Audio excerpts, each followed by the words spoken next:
Halo sahabat RSMY dimanapun berada, senang sekali bisa menyapa sahabat semua dalam program edukasi Ngobras, Ngobrol Asik Sehat. Sebuah program yang memberikan informasi dan tips-tips kesehatan langsung daripada ahlinya. Sahabat sehat, topik kita kali ini sangat penting dan sering kali luput dari perhatian banyak orang, yaitu tentang aritmia, gangguan irama jantung. Aritmia merupakan kondisi irama detak jantung menjadi tidak normal, bisa terlalu cepat, terlalu lambat, atau bahkan tidak teratur sama sekali. Sekilas mungkin terdengar sepele, tapi tahukah sahabat bahwa aritmia bisa berakibat fatal jika tidak ditangani dengan tepat. Gejalanya seringkali tidak disadari seperti jantung berdebar, pusing, mudah stres, atau sesak napas. Banyak orang menganggapnya hal yang biasa, padahal itu bisa menjadi tanda awal gangguan irama jantung yang beresiko serius. Nah, apa sebenarnya penyebab aritmia? Bagaimana cara mengenalinya sejak dini? Apakah bisa disembuhkan? Dan seperti apa gaya hidup yang harus dijaga untuk melindungi kesehatan jantung kita? Akan kita bahas tuntas hari ini bersama narasumber kita, yaitu Dr. A. Oka Sindupalguna, SPJP, seorang dokter spesialis jantung yang akan berbagi ilmu dan pengalamannya langsung pada kita semua. Sebelum kita mulai diskusi hari ini, jangan lupa untuk subscribe channel YouTube PKS RSMY, like, komen, dan share konten ini jika merasa bermanfaat. Aktifkan juga notifikasinya agar sahabat tidak ketinggalan informasi kesehatan menarik dan bermanfaat lainnya dari kami. Yuk ikuti perbincangan kami dalam Ngobras, Ngobrol Asik Sehat bersama narasumber kita yang sudah hadir di studio RSMY. Halo dok. Halo, Assalamualaikum. Waalaikumsalam warahmatullahi wabarakatuh. Bagaimana kabarnya dok hari ini dok? Alhamdulillah sehat. Alhamdulillah sehat ya. Ya. Nah dok, sesuai tema kita hari ini adalah aritmia, irama jantung yang tidak normal ya. Kadang bisa cepat, kadang bisa lambat. Kalau bisa dokter jelaskan nggak aritmia itu secara umum apa sih? Jadi aritmia itu adalah gangguan kelistrikan jantung ya. Nah, jadi jantung itu ternyata punya listrik sendiri yang Allah ciptakan ya, nggak terpengaruh sama otak kita. Nah, dia punya jantung listrik sendiri, itu dijelaskan bahwa listriknya berasal dari atas ya, dari sinus atrial namanya, S-anode ya. Terus kemudian baru menuju sampai ke bawah sehingga semua jantung dapat berkontraksi. Nah, kalau seandainya misalnya di sana ada hambatan, atau ada jalur baru ya, atau enggak misalnya ada gardu listrik atau enggak ada listrik tambahan yang menghasilkan otot-otot yang menghasilkan listrik tambahan itu muncul di sana, nah itulah kita sebut dengan aritmia, gangguan irama dan gangguan kelistrikan dari jantung itu sendiri.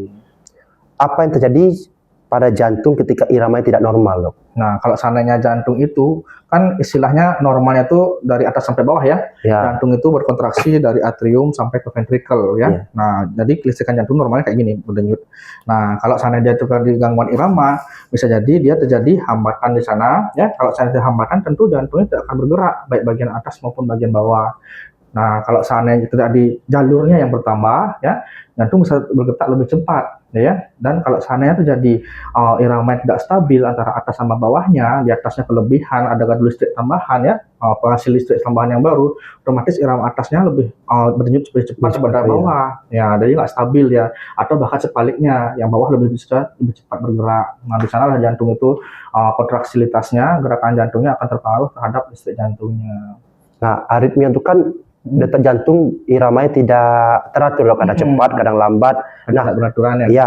Jantung yang normal itu berapa sih dok detak jantungnya per menit itu? Kalau seandainya normalnya ya berasal dari sinus itu 60 sampai 100 kali per menit. Gimana cara ngitung itu dok? Nah, kalau seandainya kita menghitung itu kita kan namanya program dari pemerintah itu menari kan ya, memeriksa nadi sendiri. Menari. Nah, menari atau memeriksa nadi sendiri itu dengan cara kita meletakkan tangan kita ya dua ini, terus kemudian ditaruh di sini di bagian ibu jari di bawah. Terus kemudian kita nilai itu apakah reguler itu teratur nggak dia, dup gitu ya, atau dia nggak teratur, dup. Nah, itu kalau seandainya udah teratur harus diperiksakan ke dokter karena coba aritmia. Nah, untuk cara menghitungnya kita hitung sampai ke dia 30 detik. Denyutnya ini berapa? Nah, kan 1, 2, 3, 4, 5. Nah, nanti kalau seandainya sudah 30 detik baru kita kalikan 2. 30 detik. Misalnya contohnya dalam 30 detik nantinya kita dapatnya 40 gitu kan ya. Kali 2 semenitnya artinya dia 80 kali per menit, masih normal kayak gitu. Apakah aritmia itu termasuk penyakit jantung yang berbahaya atau justru hal yang bisa terjadi secara wajar pada sebagian orang, Dok? Tergantung. Kalau seandainya kita ngomong sekarang masalah aritmia, itu ada dua, yang benigna sama maligna ya. Maligna itu istilahnya yang tidak membahayakan, maligna itu yang membahayakan. Ada masing-masing jenisnya, nanti beberapa jenisnya berbeda-berbeda. Jadi ada yang bisa menyebabkan kematian, dan bahkan ada yang sifatnya itu bersanding sama hidup kita ya, terus-terusan dengan aritmia itu tidak akan menyebabkan kematian. Gejala awal penderita aritmia itu gimana sih, Dok? Apakah begitu terasa atau gimana? Jadi seperti yang sudah saya jelaskan, kalau seandainya dia adanya hambatan, ada blok ya, listrik jantung, otomatis kan jantung tidak berfungsi dengan baik kan ya. Nah, otomatis tidak mengedarkan darah ke seluruh tubuh termasuk ke otak. Itu bisa menyebabkan dia near sinkup, mau pingsan rasanya, atau bahkan sudah sinkup, sudah pingsan kayak gitu. Nah, kalau seandainya misalnya dia ada kelebihan jalur atau jalurnya muter-muter atau kelebihan gardu listrik pertama tadi itu saya bilang tuh, nah dia akan menyebabkan dia berdebar-debar ngeput jantungnya. Nah, kalau seandainya sudah misalnya dia dengan jantungnya lambat, nah, karena ada blok, terus kemudian atau jantungnya cepat, nah disertai dengan sesak nafas, terus kemudian penurunan kesadaran, terus kemudian dari dada yang khas untuk infak ya, sumbatan jantung ya, terus kemudian hipotensi, nah itu baru kita bilang berbahaya. Tapi kalau seandainya enggak, tapi tetap harus kita konsulkan ke dokter untuk melihat apa masalah aritmianya. Oh gitu, Dok. Kalau kami sebagai orang awam kan sering tuh jantung berdebar tuh kami anggap hal wajar, biasa tuh. Nah, tapi cara membedakan aritmia dan detak jantung normal itu kayak gimana, Dok? Yang harus diwaspadai? Nah, tetap tadi saya bilang tadi kan, jadi konsepnya kalau kita merasa berdebar-debar ya, tentu kita harus melakukan namanya yang menari tadi dulu ya, dicek dulu nadi kita sendiri. Kita cek sendiri. Nah, jikalau memang misalnya denyut nadi kita ternyata lebih dari 100 kali gitu kan ya, nah kita cek, lihat dulu regularitasnya. Kalau sana tidak teratur, otomatis kita ini mengalami suatu gangguan irama jantung sudah pasti ya. Terus kemudian kalau seandainya ternyata jantung kita kurang dari 60 ya, kita ada keluhan sering pusing, sering mau pingsan, nah itu kita kemungkinan besar mengidap kelainan gangguan aritmia ini.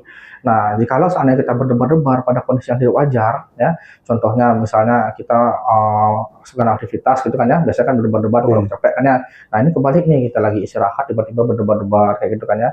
Nah, itu yang kita perlu waspadai, bahwa kita mengidap satu aritmia. Nah, itu jadi kita rutinitas kita santai, kita rileks, tapi kita berdebar-debar. Nah, itu yang kita patut curigai, dan jantung kita tentunya lebih dari 100 ya. Kita curigai mengalami gangguan irama jantung. Oh iya. Kira-kira pada usia berapa aritmia itu bisa terdeteksi?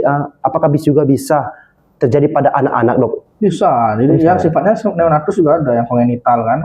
Jadi bahkan ada beberapa pasien kami yang mengalami blok hebat ya antara atrium sama ventricle, serambi sama biliknya itu waktu lahir. Setelah lahir lah terjadi blok gitu kan ya. Nah, cuma kalau seandainya yang bergejala itu kemungkinan di usia muda kan, kalau seandainya dia mengalami tambahan listrik di bagian ventricle, di bagian bawah jantung bawah itu sering terjadi, itu di usia muda baru terasa gitu kan ya. Dan biasanya semakin menua semakin terasa. Nah, kalau seandainya misalnya pasien-pasien dengan infak miokard ya, terjadinya sumbatan atau oklusi di pembuluh darah koroner, itu juga bisa terjadi aritmi. Nah, kalau seandainya dekade usia tua biasanya sering terjadi gangguan irama jantung karena infak miokard sendiri. Dok, jenis-jenis aritmia dan cara membedakan aritmia yang ringan dan beresiko tinggi itu apa bedanya, Dok? Itu jadi aritmia itu ya, itu ada yang supraventrikular di bagian atas sama di bagian bawah ya, di bagian ventrikular yang bagian bawah. Nah, kalau seandainya jenis aritmia itu banyak banget. Ada karena irama jantung tidak teratur, atau kita sebut dengan atrial fibrilasi gitu kan ya, atau atrial flutter. Terus kemudian kalau seandainya blok itu banyak, ada AV blok, sinus blok, terus kemudian ada juga penghambatan jantung yang paling sering juga ya. Nah, karena total AV block itu sendiri, AV block itulah. Terus kemudian kalau seandainya dia berlebih jalur listriknya ya, ada jalur listrik tambahan, jarasnya bertambah, otomatis dia listriknya muter-muter entry. Nah, itu juga kita sebut dengan bisa jadi SVT, bisa jadi PPW dan lain sebagainya. Banyak jenisnya itu banyak. Bahkan kalau seandainya mengancam jiwa juga banyak ya. Nah, jadi kalau seandainya aritmia itu kan tidak tergantung dari kelistrikannya ya, faktor internal ya. Faktor eksternal itu bisa juga. Faktor eksternal itu ya jadi karena permasalahan elektrolit tubuh ya, itu bisa jadi aritmia juga. Terus kemudian permasalahan di kanal ion. Nah, kalau itu keblok itu sering menyebabkan orang mati mendadak di usia muda. Nah, terus kalau seandainya kita ngomong bahaya apa tidaknya, kayak tadi saya bilang tuh, jika denyut jantung terlalu lambat atau terlalu cepat, makanya disertai dengan hipotensi, shock apa namanya tuh, tensi tekanan darah turun, makanya kesadarannya udah gelisah, sesak nafas hebat, kemudian nyeri dada yang akut, nyeri dada tapi tipenya itu tipe angina, tipikal itu istilahnya kas koroner, itu sangat berbahaya, itu sudah mengancam nyawa, kayak gitu. Jadi kalau seandainya emang belum terjadi hal tersebut, kita harus tetap perlu ke screening untuk melihat ini apakah berbahaya atau tidak. Kita bisa menggunakan beberapa tes nantinya ke depannya. Cuma kalau seandainya udah kan timbul gejala seperti itu sudah masuk ke kriteria yang sangat berbahaya. Banyak juga jenisnya dok ya, dan berisiko juga tentunya ya. Iya, makanya banyak usia muda tiba-tiba meninggal mendadak. Dok, faktor resiko yang dapat memicu seseorang memiliki gangguan irama jantung seperti itu dok? Jadi kalau seandainya kita ngomong faktor risiko ya, ada beberapa kelainan jantung yang sifatnya idiopatik ya. Idiopatik itu kita tidak tahu sebabnya, atau misalnya masalahnya karena elektrolit terganggu atau ion terganggu itu kan ya. Nah itu kita nggak bisa memungkiri. Istilahnya qadarullah, istilahnya kan ya udah dari Allah, udah kasihnya seperti itu. Cuma ada beberapa yang misalnya contohnya pasien-pasien mengalami infak miokard atau kerusakan di otak jantung itu kan ya, akibat dia merokok misalnya, terus kemudian darah tinggi tidak terkontrol, diabetes yang tidak terkontrol, faktor keluarga. Nah pada orang usia tua, wanita yang sudah menstruasi, nah kan pada estrogennya tinggi kan ya, itu semua yang meningkatkan stres oksidatif ya, radikal bebas di jantung, itu akan menyebabkan memudah untuk timbulnya aritmia itu sendiri. Oh gitu. Dok, katanya wanita tuh lebih sering terkena aritmia pada laki-laki dok ya? Benar gak dok? Kalau benar, apa sih penyebabnya? Kalau kita berbicara tergantung gininya ya, patofisiologi aritmianya ya. Aritmia ini itulah tadi, kalau seandainya kita berbicara masalah infak, kerusakan otot jantung, tentu sebenarnya laki-laki lebih tinggi, ya kan, laki-laki lebih tinggi daripada perempuan. Cuma kalau seandainya udah usia tua, udah menopause, perempuan lebih tinggi memang ya, karena masalah hormonal. Tapi kalau seandainya misalnya dia disebabkan oleh irama-irama yang idiopatik itu istilah kita tidak ketahui penyebabnya gitu ya. Ada gaduh listrik tambahan misalnya kan dari bawah, itu tuh sering memang pada perempuan karena sifat perempuan yang tidak stabil emosinya daripada laki-laki gitu kan ya. Nah, setelah di sana kalau seandainya sudah mulai tercetus, mulai merasa capek, mulai terasa beban hidup itu kan ya. Nah, kan merangsang saraf simpatis itu sendiri. Nah, kalau seandainya simpatisnya teraktivasi, itu sering keluar gangguan irama jantungnya.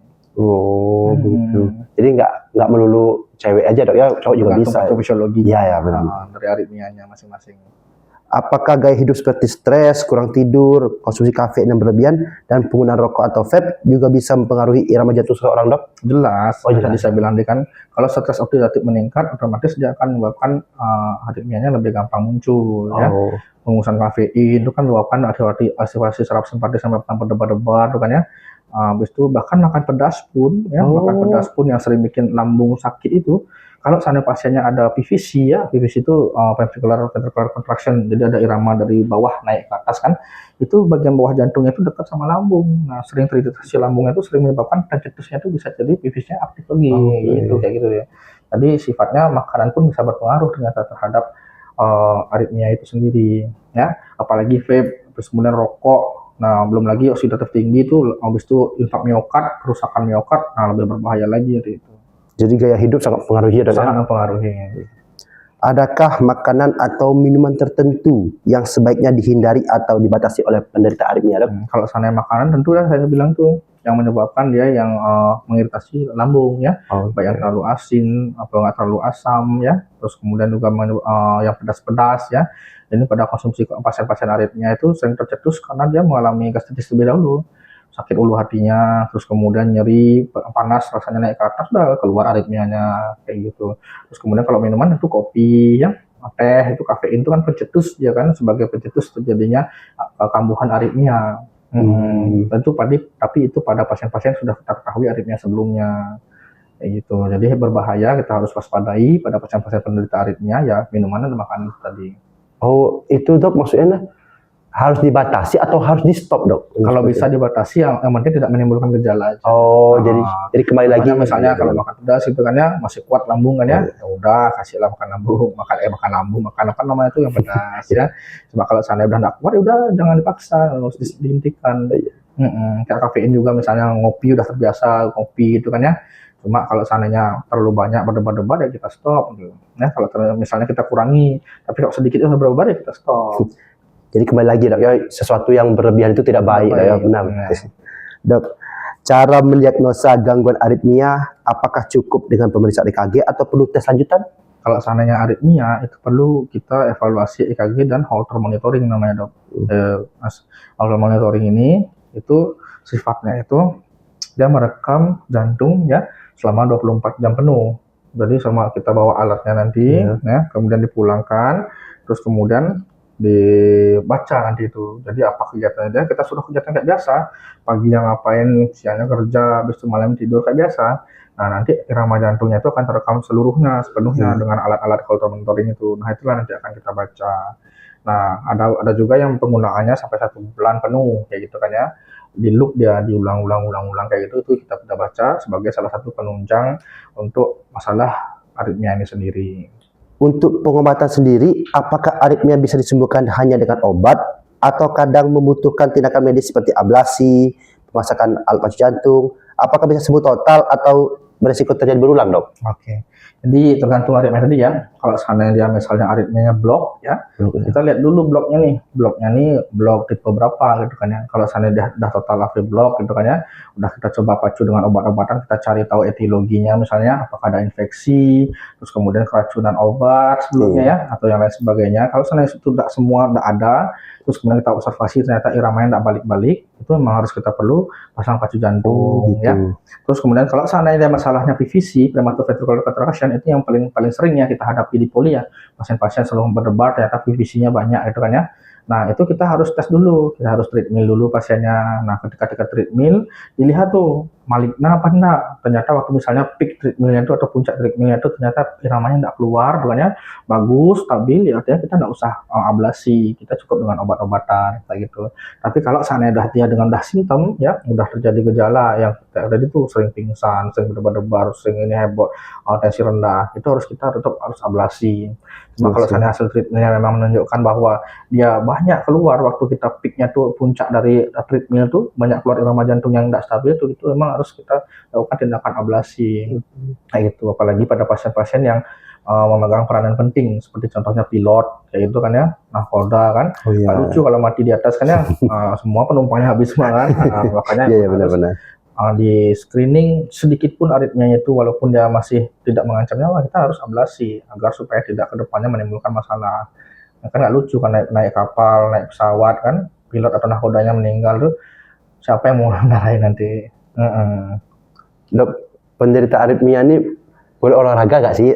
Dan juga aktivitas fisik apa yang aman dan justru beresiko memperparah kondisi jantung mereka? Jadi kalau kita ini ya, pasien itu sebagai pasien itu harus tahu limitasi tubuh dulu ya. Kalau udah capek-capek jangan dipaksa, istilahnya gitu ya. Kalau kita mau olahraga, tentu semua pasien jantung kita sarankan olahraga. Bahkan yang gangguan irama jantung pun kita sarankan olahraga. Dengan olahraga yang intensitas moderate, istilahnya moderate itu 3-5 kali dalam seminggu gitu kan ya. Dan sebentar 20-30 menit. Nah, tetap kita suruh olahraga ringan, contohnya jalan kaki yang sifatnya statis ya, kardio, treadmill kayak gitu kan ya, tetap kita anjurkan. Bahkan lari ringan kita tetap anjurkan. Cuma harus tahu limitasinya. Kalau udah merasa ada keluar gejala ya harus istirahat, jangan dipaksa kayak gitu. Boleh olahraga, sangat kita anjurkan olahraga. Cuma harus tahu bagaimana batasan-batasan kita untuk menstop kapan itu harus berhenti. Karena kita tahu juga banyak orang yang malah setelah olahraga kolaps dan akhirnya terjadi kematian pada dirinya. Iya, benar sekali. Lanjut dok, bagaimana sih layanan penanganan pasien aritmia di RSMD dok? Apa saja fasilitas dan tim medis yang tersedia untuk membantu pasien dengan gangguan irama jantung? Kalau kita di sini ya, kita sudah punya EKG tentunya ya sebagai senjata dasar kita ya. EKG kita sudah punya, terus kemudian di Yunus ini juga kita punya untuk menilai anatominya ya, anatomi jantung kan, karena aritmia itu kita berdasarkan anatomi jantung juga bisa berubah kan ya.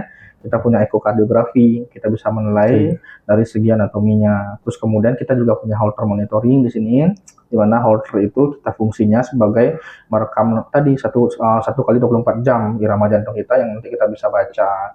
Terus untuk menilai ini apakah dia benigna atau maligna, perlu ablasi segera atau tidak dengan obat-obatannya, kita punya alat treadmill juga di sini. Jadi kecuali kita belum bisa di sini untuk melakukan tindakan ablasinya, harus kita tetap masih rujuk.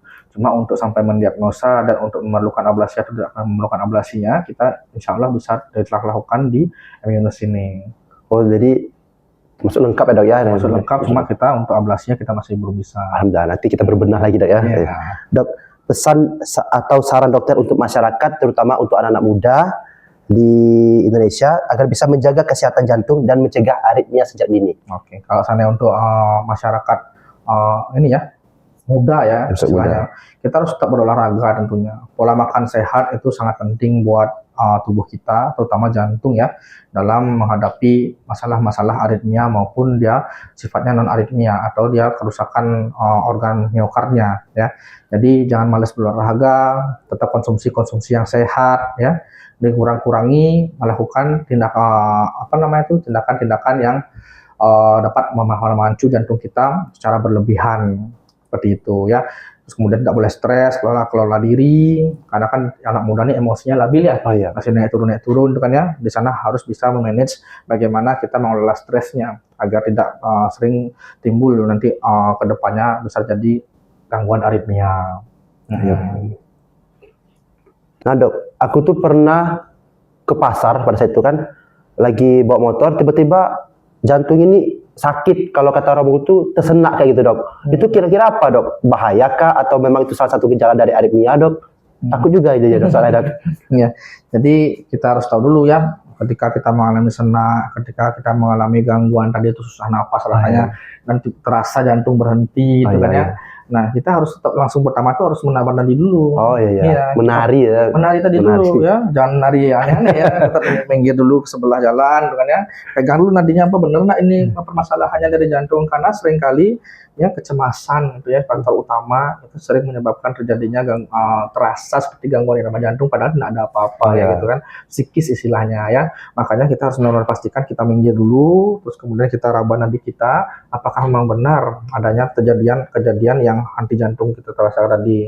Kalau seandainya ternyata kita minggir sudah ternyata irama jantungnya masih normal-normal aja, ya itu bisa jadi karena kecemasan aja, atau bisa jadi karena kecapean juga bisa, ya.